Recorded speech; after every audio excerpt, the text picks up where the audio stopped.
I'm Paul Levinson, and welcome to Light On, Light Through, episode 142.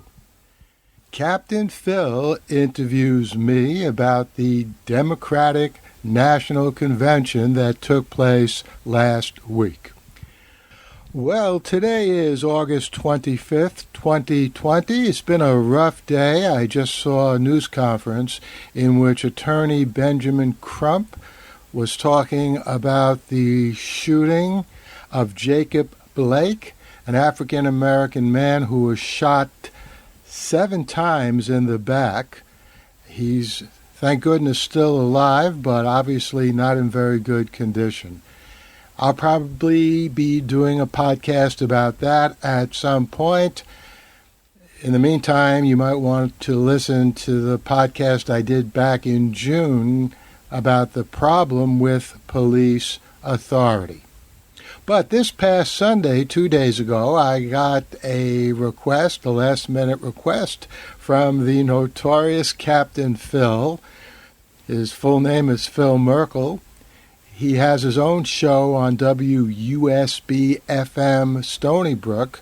I've appeared on that show, and by the way, WUSB is where Howard Margolin's Destiny's show is broadcast, and I've appeared lots of times on that show, so I'm always glad to get a request from anyone from WUSB to be on their show.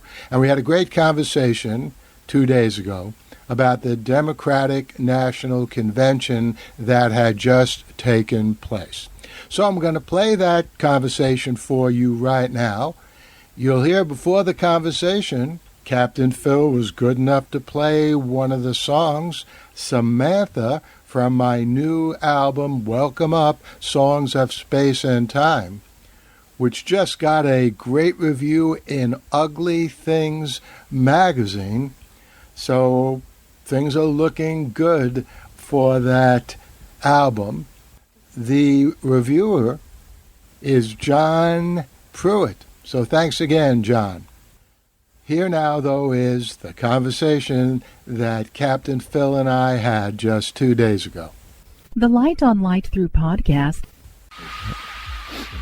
I have my buddy Paul Levinson calling in at 9 o'clock. We're going to talk about the Democratic National Convention. We're going to talk about the world's first, or the country's first, virtual COVID political convention. And I have some opinions and ideas, and I know Paul's going to have opinions and ideas, and I guarantee you this: Paul's opinions will be informed, and mine will be emotional.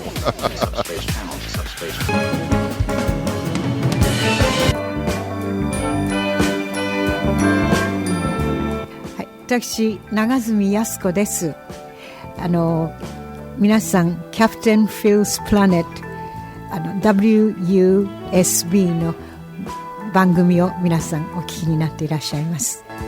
I never get tired of hearing that. Yasuko Nagazumi, yeah.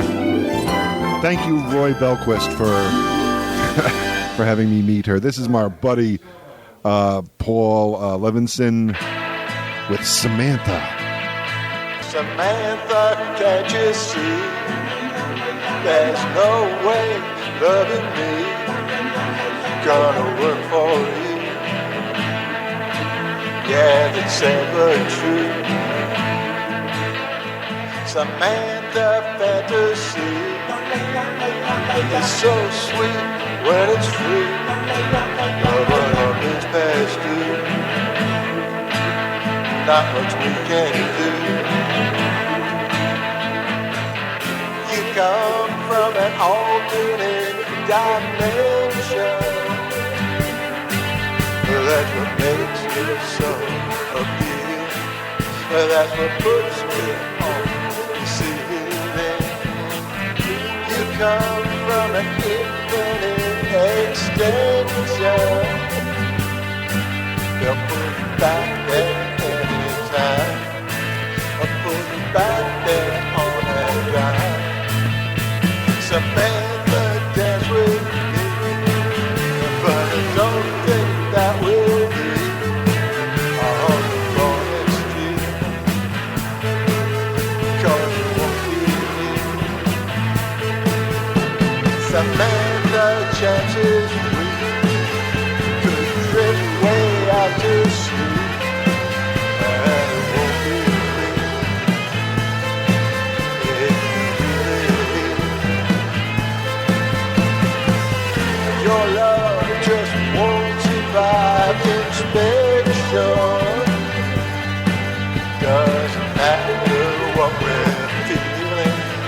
All that matters is what you really like. Your love just an astral projection. I can see the time and you can hear the cry against reality. Samantha, don't you see that inside out we can twist and shout? I know.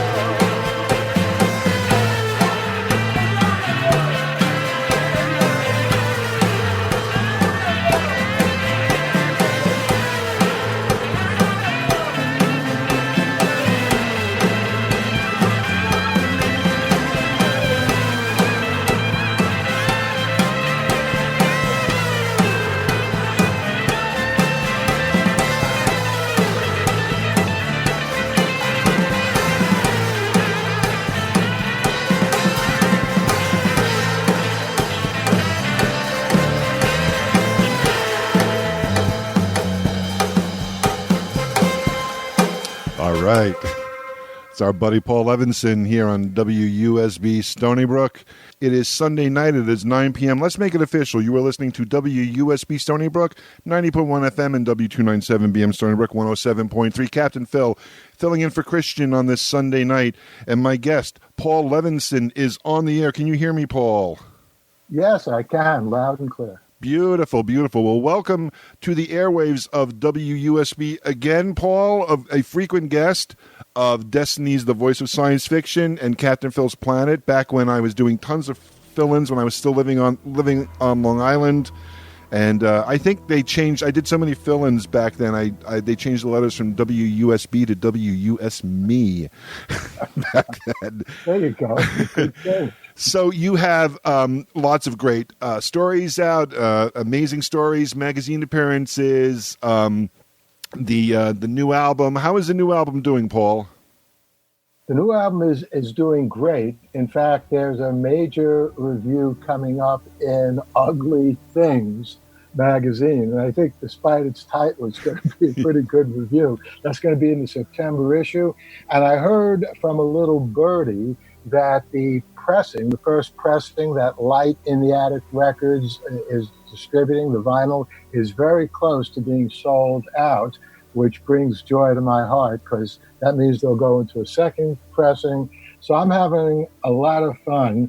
The one negative thing I feel badly about this coming Friday, I was supposed to do a live concert, in contrast to a dead concert, up in Somerville, Massachusetts, with a couple of groups that are far better known than I am. The Alpacas, a couple of other groups. And, of course, that's been canceled for the obvious reasons, and we're not doing a virtual concert instead of that. So I'm having a great time doing virtual concerts, but now that I'm back in my musical mode again, I'm really looking forward to a time when everyone is vaccinated, when Trump is out of office, and we can all live like human beings again.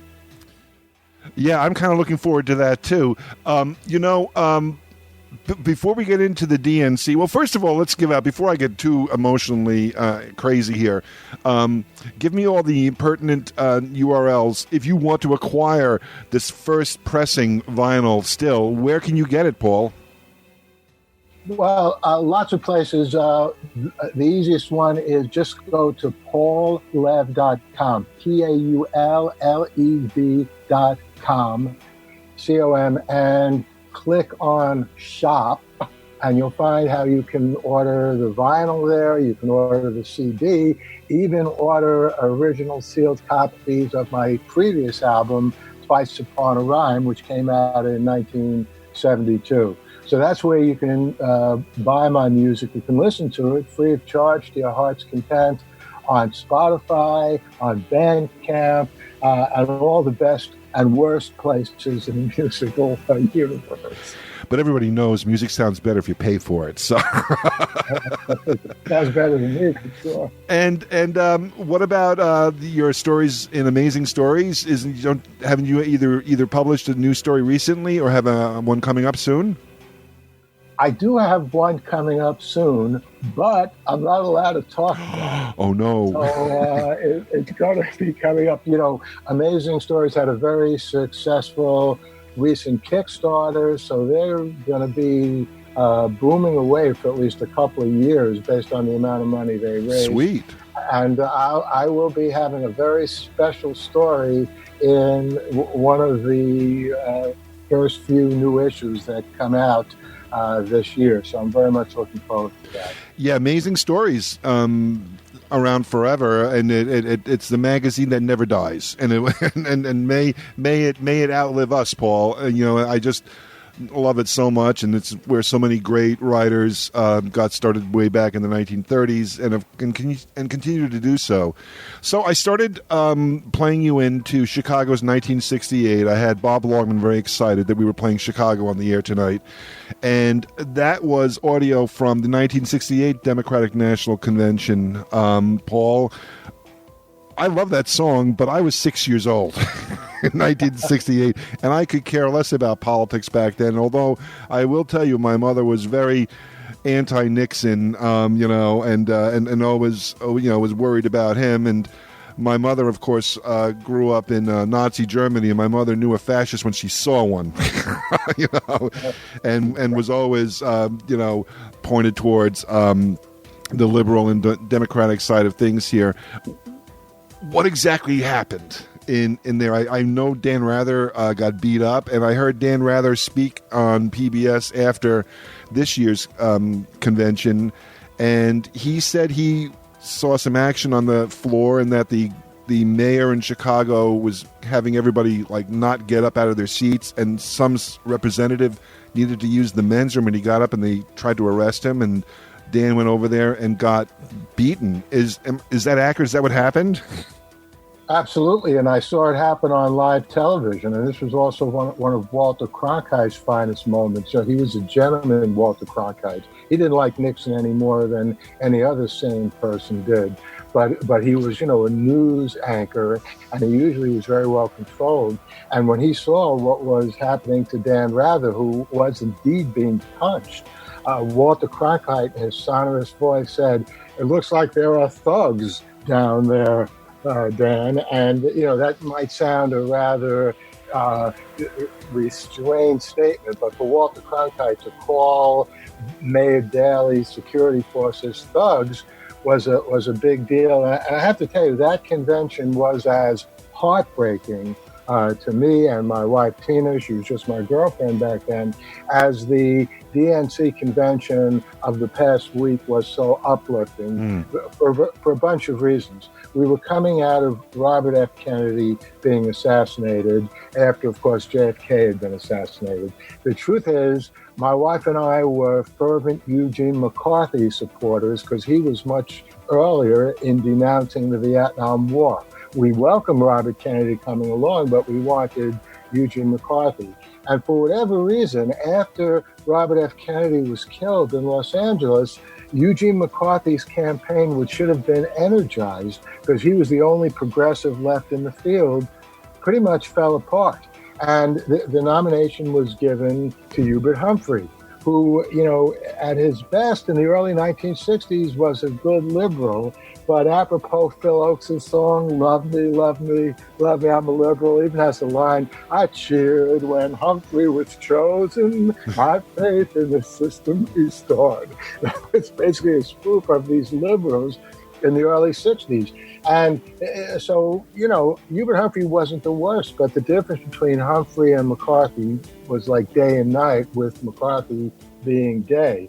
And then when you added to that this fascist here in the United States, Richard Daley, who, by the way, there's a wild story in itself. I mean, I call him a fascist. He was, but he may have been responsible for John F. Kennedy becoming president, because he was mayor of Chicago in 1960, and rumor has it that he pulled out whatever votes from the files of dead people that he needed to put Kennedy over the top in Illinois.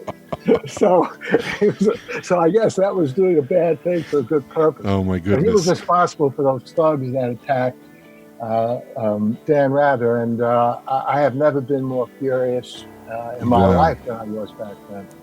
Yeah, it's amazing to see that footage, and of course Dan Rather was commenting on this last week. I was watching because we don't have cable TV up here. I was picking up the whole thing on PBS. I heard the PBS coverage wasn't as good as some of the other coverage. I was happy with it. There was a few places where I felt they stepped on the speakers a little bit. They went away too. They had David Brooks on too. I'm not a big fan of David Brooks, but that being said.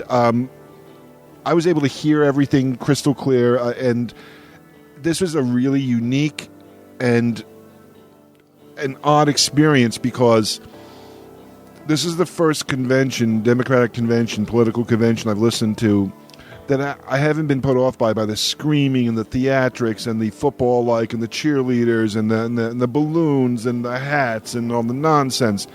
This was all about the content. It was all about the words. It was all about what they say they're going to do. And I found that to be very amazing and very interesting. What were your thoughts, Paul?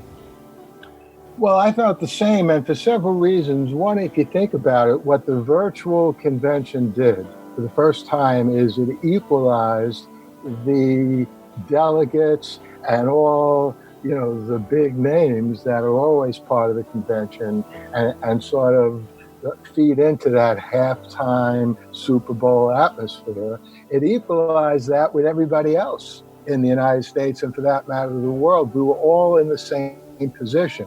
That is, looking at the people on the screen, hearing what they're saying through our phones and through our computer screens and through our television screens. And I thought that was an enormously democratizing, in this case with both a small and a capital D, democratizing experience. And I would just add here, in this age of COVID, there's been an enormous amount of criticism of we have to do everything online. I once heard a professor who's not a professor at Fordham University, but I know him, say literally he'd rather cut off his right arm than teach a course online. And every time I hear someone talk like that, I say, well, you probably don't have much online teaching experience, and or you're probably not a very good in-person teacher. Because if you are a teacher, you understand that teaching is just a presentation of information, and you can do it as effectively online as you can in person, and in some cases even more effectively online, because in the case of both teaching a class online, as I'm doing at Fordham, actually just starting in a couple of days, and I did over the summer, and in the case of a convention, distance is no longer an obstacle that gets in your way. Most people don't live where the convention is held physically. And so what are they going to do? Fly in there? There's only enough room anyway for a very limited number of people. So this way, everyone participates in the convention. And on the other side of that, I found it truly inspiring. And I got to tell you, it brought tears to my eyes, seeing these people, from all walks of life, from all across America, talking like that. Yes. And, it was one of the most profound experiences I've ever had, and it really gave me hope for the future. When they did the delegate votes around the country, each state, Guam, the islands, Bermuda, whatever, all the different, Rhode Island, That's right. It was touching, and because you think, well, those red states or those liberal coastal elites, and it's like, no, it's your neighbor, it's your brother-in-law, it's your nephew, it's all of us, and it didn't matter. I found that tremendously moving as they went from state to state, and in some cases they used it to promote their state a little bit or talk about what's going on in their states, and there was a message. But it was profoundly centering, and instead of separating the country the way the current administration, by the way, boys and girls who are listening right now, the opinions expressed here tonight on WUSB Stony Brook are not those of the management or the station in and of itself. This is Paul and Captain Phil's opinion And if you have an issue with our opinions, that's great. Complain to us, but it is not the station in general. So just so you know. And Paul's not running for office, so I don't need to put on an equal voice. If one still exists out in the world, an equal opposite voice, if an opposite voice still exists out there. But no, I found it tremendously unifying that at one point it showed the vastness and the reach of our country, and at the same time put everything in my living room. And that's right. These are basically people who I'm sitting at the Thanksgiving dinner table talking to. And it really connected me in that manner. And I found that to be a positive feat for them. Now, controversy. AOC was called out on nominating Bernie Sanders, but she was doing what she was supposed to do, correct? Absolutely. And, the so-called pundits, I don't know who appointed them pundits. Hey, appoint me as a pundit. What do you have to do to become a... But basically, right, some of these, arbiters of what you're supposed to do at conventions obviously weren't paying attention. Because indeed, Bernie Sanders, had a fair number of votes, a fair number of delegates. He didn't win. But in fact, what has always been done at conventions is people are nominated. And in many ways, that makes it seem more authentic. I mean, Biden is going to win either way because he has the delegates. But what harm is done in having someone like AOC make statements in favor of Bernie? And I have to say, this will probably upset people, but too bad. I always thought there's a very big difference between Bernie and AOC and some of their supporters. I've run into some of this one of the things about social media, it's both liberating, but it's aggravating. The number of people, someone just put something in as a comment on a video on my YouTube channel. And I've done like a whole bunch of podcasts, and they automatically show up as videos on YouTube. So I did a podcast because about 2 weeks ago, Rolling Stone had an article. I think his name was Wade Davis, a Canadian anthropologist. His thesis was, America is so far gone that what happens in the November election doesn't matter. And I, was so inspired by that to show why that's wrong. I basically took that argument apart, I think, and it was posted as a podcast, the gist of which is elections matter. Franklin Delano Roosevelt, elected in 1932, saved the nation from the Great Depression. And just like Barack Obama got us out of the Great Recession in 2008, they don't just cure everything, but they make a difference. And just yesterday, someone puts a comment in, clearly a Bernie supporter, telling me to wake up. That basically, it doesn't matter. Listen to this. It doesn't matter whether Trump or Biden are in the White House. They're both in the pockets of corporate America. They're not going to get anything done, just like Clinton and Obama got nothing done. And so I asked him saying, Obama got nothing done? Yeah. Ask everyone who benefited from the Affordable Health Care Act whether Obama got nothing done. So there's this craziness on both sides, unfortunately. There are people who go ballistic every time someone says something about Bernie or AOC or dares to criticize what a central plank of the Democratic Party is. But just as crazy are people who think, hey, but there's no difference between Biden and Trump. I honestly think Marshall McLuhan used to say the only people who have proof of their sanity are people who are discharged from mental institutions. I honestly think those people, like that fellow who wrote to me, he wouldn't be discharged from a mental institution if he had the view that, hey, there's no difference at all between Biden and Trump. Being the father of a 24-year-old, my 24-year-old was Bernie all the way. And I told Jamie from the get-go, they're never going to let him have it. It's going to be Biden. I felt that from the beginning. Bernie's job, in my opinion, was to pull the whole ship to the left. You don't steer a ship by yourself. It's a big, big thing. And Bernie, of course, I would have been happy, to see Bernie up there. I think Bernie probably could have. Well, who knows? But I think Bernie. There's probably going to be alternate science fiction down the road where Bernie wins the election, or Trump wins. Trump wins or whatever. It'll be one of those, alternate universe things. But I think Bernie's presence and voice have been heard. People like to tell me Occupy Wall Street did nothing. When Occupy Wall Street was out there, it says no. Occupy Wall Street created language. They created the idea of the 1% and the 99%. If it wasn't for Occupy Wall Street, Barack Obama wouldn't have said the 99% or the 1%. And I think Bernie, God bless him, because we know he's going to be too old to run again. And hopefully may he long, live in the Senate, but I don't see him coming back in 2024. But I feel like his passions and his ideas have had an impact, and hopefully, like the pebble in the pond, will ripple out far and wide. What say you, Paul? Well, I agree with that. But let me just one very important point. I think it's important how we speak about these things. You said you knew they wouldn't let it happen. I felt that. I had that in the back of my head. Let's be clear who the they is.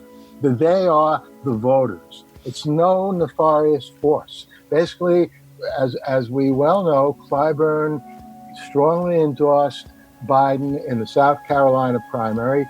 Biden was looking not too good before then. He came in, third in Iowa, didn't do too well in New Hampshire, and he basically fought back, and he won, and then Amy Klobuchar endorsed him, et cetera. They are the voters, and it remains to be seen whether or not they made the right decision. We'll never know. You're right. It would take an alternate history to know whether, had Bernie gotten the nomination, he would have beaten Trump. We still don't know if Biden will beat Trump. I felt all along that I care about many things, but the thing I care most about is getting this Hitler out of office. Yes. We have to get him out of office. Yes. He is dangerous.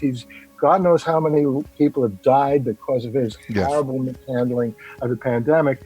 And so I think that Biden, has the best chance of doing that. And let me just also say, and this gets back to something you were saying before, and I mentioned Marshall McLuhan, what the Democratic National Convention in virtual form did is it was a great realization of another one of McLuhan's key concepts, the global village. Because I think all of us who were watching it on television, and it was worldwide, you could see it on television any place in the world, certainly any place that you had streaming. And that in itself was a very, very hopeful bringing together of the human species. And I think we're in a great shape now to mount a successful challenge to Trump. But I have to say, I've been debating with myself how much, if any, of the Republican National Convention I should watch. On the one hand, as a media scholar, as a professor, I'll probably watch some of it. But on the other hand, my stomach can only take so much. And I don't want to. I like my television screen. I don't want to break it by throwing something at it. I'm looking forward. Now, I didn't see all of the DNC, because we were doing things like cooking dinner during it. We like to eat dinner late up here. We were eating dinner like at 9 o'clock at night, or I'm cleaning up now at 10. But I have it on the background, and we re-listened to some of the major speeches on the Rachel Maddow podcast. They replayed the Obama speech and the Jill Biden speech, and of course Joe Biden speech, and those important speeches. But I really want to watch the Republican one too, because I think it's going to be like watching a train wreck in over 4 days. Because I just listened to the clarity, to the depth, to the compassion of what they were saying. And you may not like everything they were saying, but you can't say they don't care. You can't say that. You can't look into his eyes and say he doesn't care about you. He has lost family. just like so many Americans have lost family in this COVID. He understands. He's not going to sit there and say, guess who's got the cure? The My Pillow dude. You know, it's ludicrous, you know, or passing out blank checks to corporations and call it relief, you know, while people are on bread lines in New York right now. You know, it's so you need to have some sort of, you need to have a heart, and I don't see that they're not going to be able to go up there and start their, what they did in 2016, which is we hate Hillary, we hate this, we hate that. You know, it's hard. It's hard to maintain that level of anger and negativity, I think. So, and the people they have booked that I've been reading about so far are not giants of clarity or great speakers. You know, I just am happy I can talk to somebody or listen to somebody, you know, on a stage that has the ability to put three words together in a coherent fashion. You know, so. Yeah, I know. Well, you know, I mean, right, the lead speaker on Monday, I think, is Donald Trump Jr. Oh, boy. I mean, that's the best that they could get. You know, you touched on a very important point about Joe Biden, and it's one of the things that attracted me to him. And just so you know, our kids, they were both Bernie supporters, and then one was a Warren supporter, one a Bernie supporter. Mm-hmm. And I you know, I have a lot of sympathy, and I agree with a lot of those views. But one of the things that did attract me to Biden is he has experienced, you know, the most profound human suffering. Thank God most people don't experience it, right? Most people experience, which is bad enough, is you lose a parent. Maybe you lose a sibling, you know, as you get older. But anyone who's a parent, you know, can understand, you know, what Joe Biden went through, not once, but twice. And if there's truth to, this goes back to ancient times, that what tests your soul the most are the greatest tragedies that happen to you. And if you live through those tragedies, you're stronger, you're more empathetic, you're more aware of what needs to be done to help people around you in the world. We've never had a candidate like Joe Biden. I mean, the only family that has suffered, I don't know if you can even compare those two things, but in a comparable way, in some way, is the Kennedy family. Mm-hmm. And one of the other things, you know, that brought tears to my eyes, I don't know if you saw this part of the convention, was when Carolyn Kennedy and her son, Jack Schlossberg, endorsed Biden. And, you know, I've seen Carolyn Kennedy before. This was the first time I saw Jack. He's like a young man in his 20s. And he has the bearing of his grandfather. And, you know, he looks like his uncle. And I was just thinking what that family has gone through, what Carolyn Kennedy has gone through. I mean, it's just unimaginable, you know, to most other people. And I think that kind of testing by what the universe has to throw at you, if you can get through that and live through that, that makes you, in many ways, a more effective person for being sensitive and doing something about the tragedy and the problems around you. Getting back to Franklin Delano Roosevelt, I don't think it's coincidence that he was paralyzed from polio. Mm-hmm. A lot of people didn't even know that in the 1930s because they didn't have television. They heard him speaking on the radio. He had a great basso profundo voice. But I think that tempered FDR. He came from a patrician family, which Biden didn't. But FDR's family was even more patrician than the Kennedys. They went back a long way. And yet he had this profound empathy for the working class. And again, he did a lot of things that I don't agree with, but he did a lot of wonderful things like putting Social Security into effect, like putting people out there to build bridges and infrastructure. Yeah. And I think that Joe Biden will be doing a lot of that as well. Well, the moment we're a little bit running up against the clock here, but just so you know, it is 9:28 here, and you're listening to WUSB Stony Brook. Our sports show with Matt Mankiewicz is going to be coming up at 10 o'clock. But I do want to touch on some of the other speeches, Paul. a lot of the things that were said, going back to the crisis. That's what I wanted to say. This was an opportunity for the nation to come together like we did in World War II, where we were converting factories to build tanks and planes and things.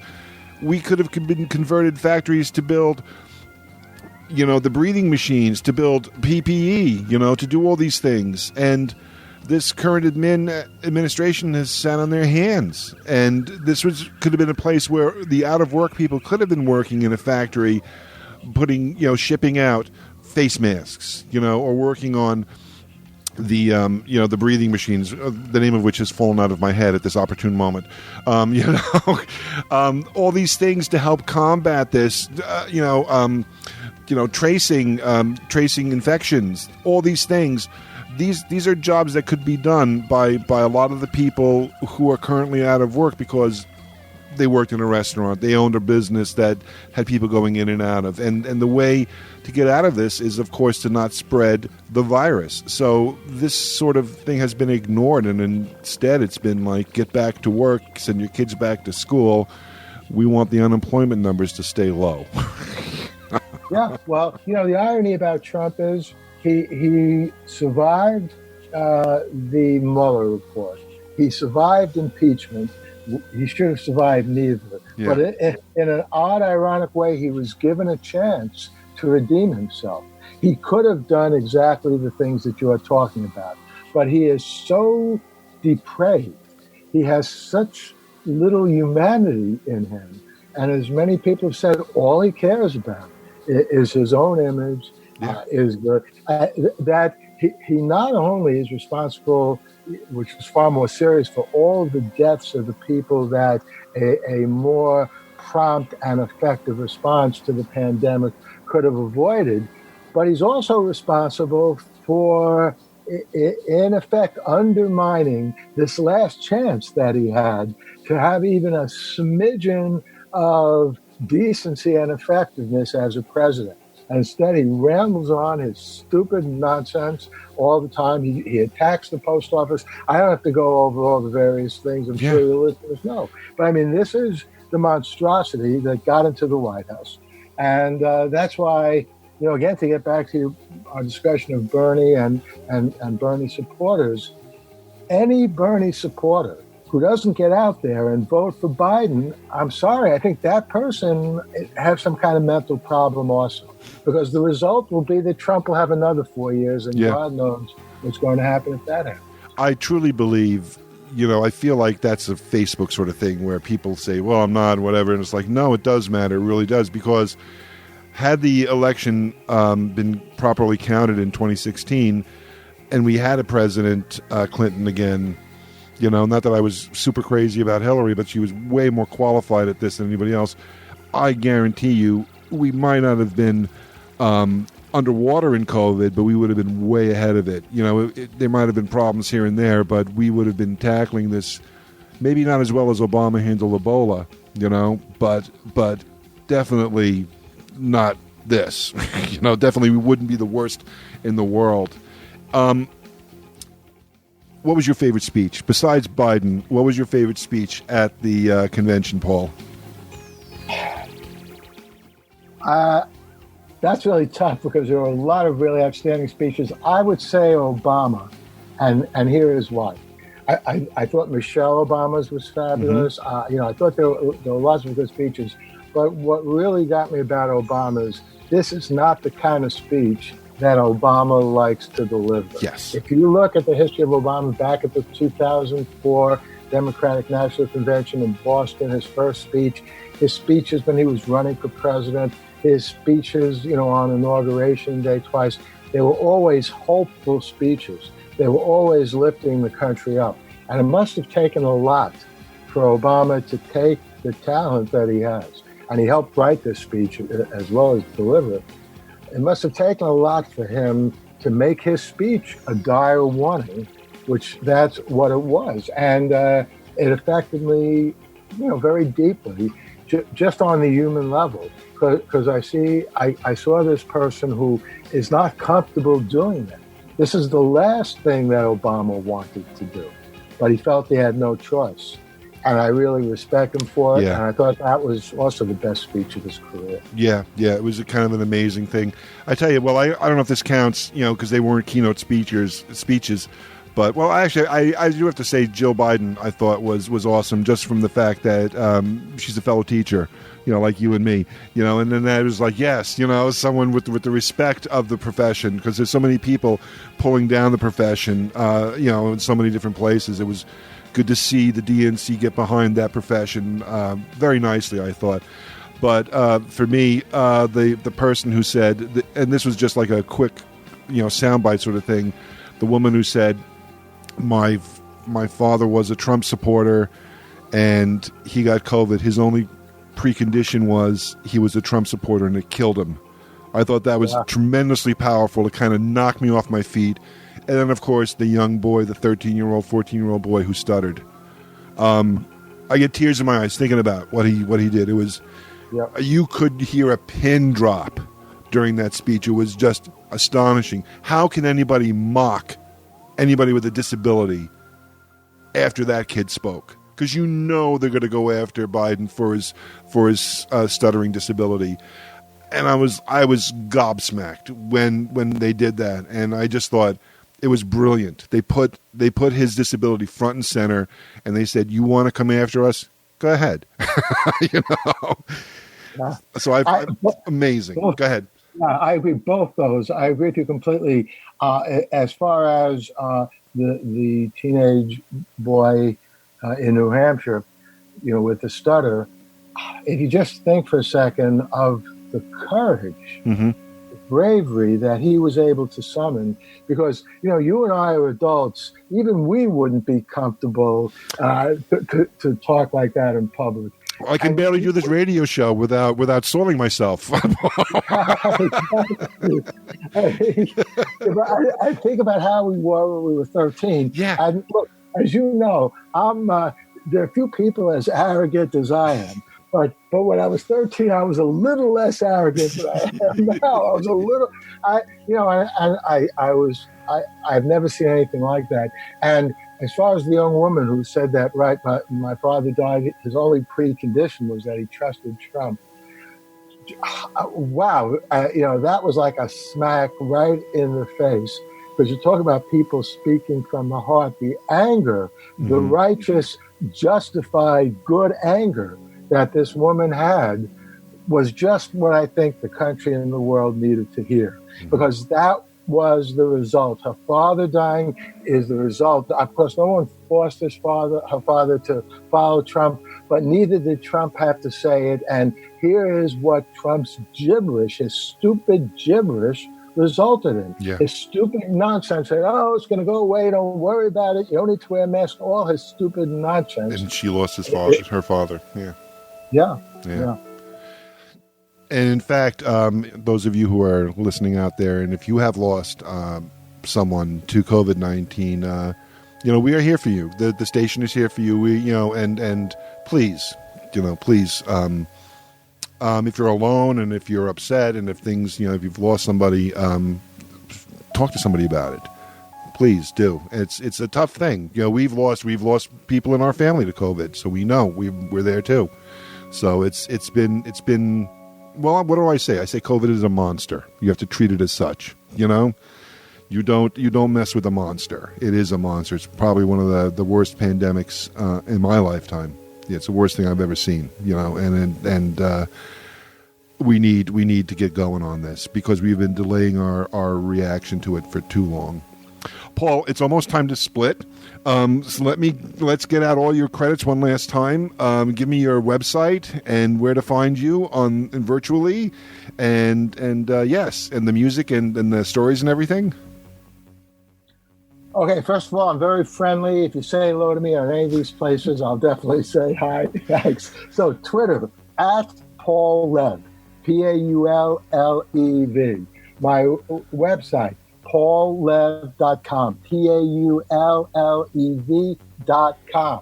My blog, where I talk about everything politics or review science fiction, all kinds of stuff, that basically is infiniteregress.tv.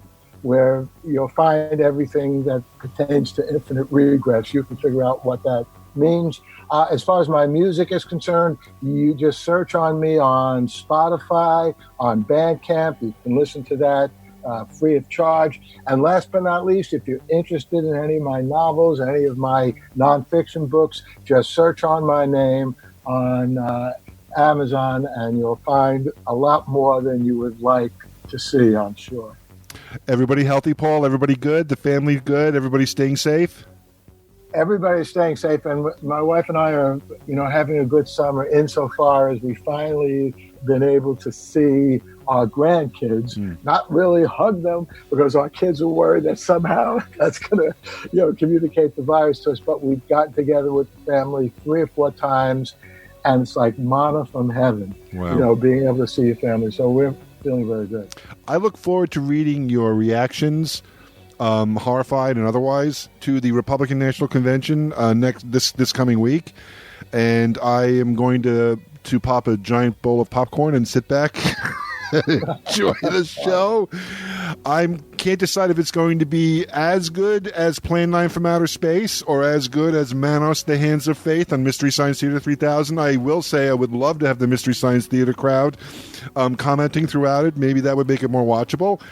So it's going to be a lot of fun watching that and this week, and we'll see what happens. And everybody, please, get out there and vote. Either we didn't discuss the issues with the post office. We're running out of time for that. But please get out and vote. And however you can. I know New York has early voting, so that can be done. And Paul, thank you so much. This was short notice. This fell into my lap around 5 or 6 this afternoon, and I quickly shot you a message. And like the Thunderbirds, you were ready to go. We just did the countdown, and you launched right out of the silo. So it was so great to see you again, my friend. Same here. I'm always ready to go. And about Plan 9 from Outer Space, bear in mind that's a science fiction movie. What we're going to see this week is a horror movie. Big difference. Oh, how awesome. Thank you so much, Paul. Take care. You too. Take care. Bye-bye. Bye. The Light on Light Through podcast. Well, I hope you enjoyed that little conversation on WUSB. I'll be back here soon, no doubt, with another podcast. In the meantime, stay safe and enjoy.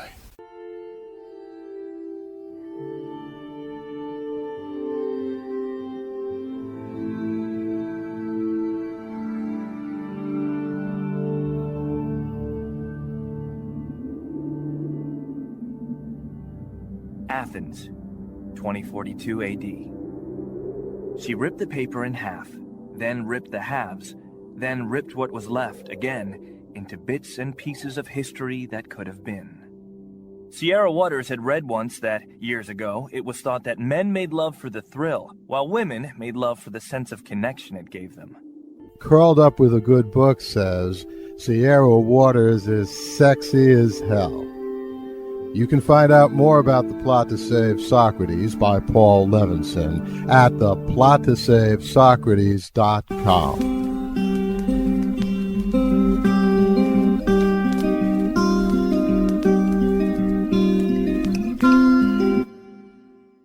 Paul Levinson spilled code about an ancient biotech war raging on in secret for centuries.